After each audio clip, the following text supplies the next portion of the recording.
Проектот Скопје 2014 е во предистражна постапка повеќе од 2 години. Се додека специјалното јавно обвинителство не ги собере сите потребни докази за физички и правни лица поврзани со овој проект, не може да се отвори истражната постапка, вели специјалната јавна обвинителка Катица Јанева. Според обвинителката, ова е тежок и макотрапен процес за кој е потребно време, бидејќи се работи за организирана операција за изградба на повеќе објекти споменици без конкретен план. Ние во изминатиот период цело време се обираме документи кои ги анализираме во однос на патот на парите од буџетот на Република Македонија до приватните џебови на одредени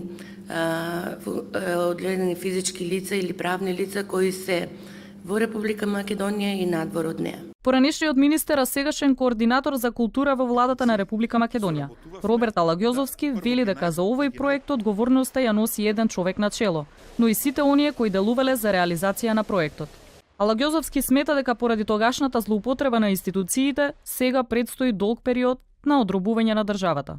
Значи се доаѓа од главата на еден човек, кој што потоа тој ја преточува на неколку колеги од владата и за негово изненадување сите одеднаш се подготвени да ја операционализираат неговата идеја.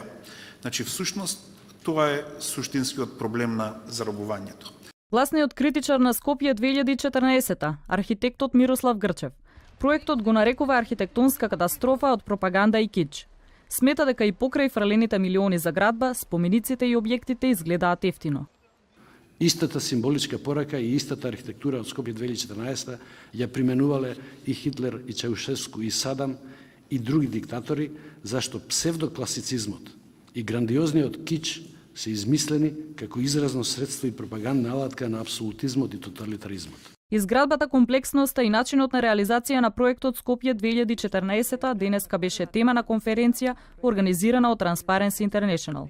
Овој проект беше илустрација за дефинирање на поимот заробена држава.